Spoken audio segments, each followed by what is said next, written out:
were so short of resource that they ran out of body bags. And these people are used to seeing death, but not on that scale and not like that. Help me about what the matron said about the scale of death that they had observed in that unit.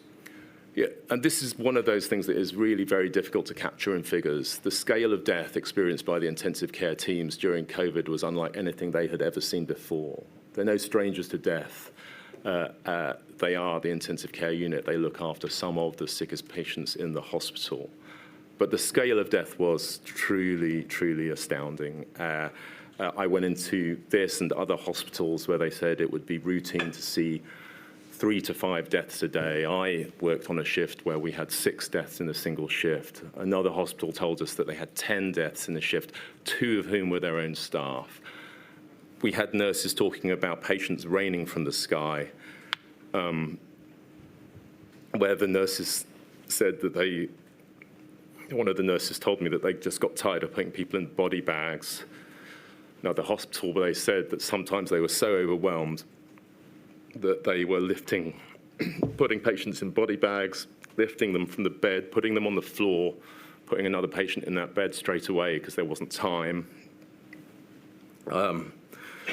We went to another unit where things got so bad, they were so short of resource that they ran out of body bags, and they were instead issued with 9-foot clear plastic sacks and cable ties. And those nurses talk about being really traumatized by that because they had recurring nightmares about feeling like they were just throwing bodies away.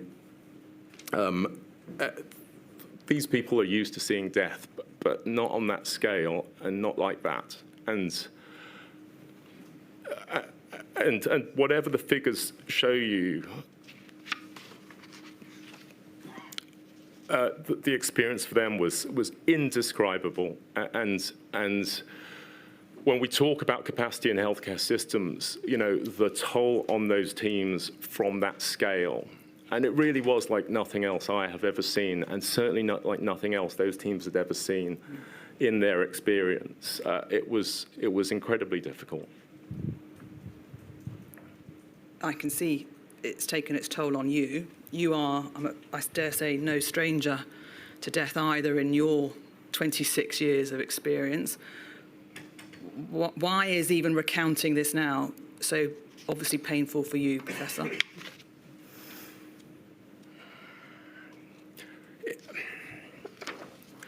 I've never seen anything like this on any given day. I have served in a clinical role in several major incidents. I was on the scene of the Soho bombing in 1999. I worked in the emergency department during the 7th of July suicide bombings. I have attended a number of very serious civilian major incidents in my time with the helicopter emergency medical service. And nothing that I saw during all of those events was as bad as really COVID was every single day for every single one of these hospitals throughout the pandemic surges. It's painful now because it was very clear what was happening to the patients. It was very clear what was happening to the staff. The staff were very injured by just how overwhelmed they were by the whole thing. Do you think the patients were getting the care that they needed? They were getting the best care that could be delivered. I've said already that intensive care is about the detail. Once you start diluting the detail, it kind of stops being intensive care.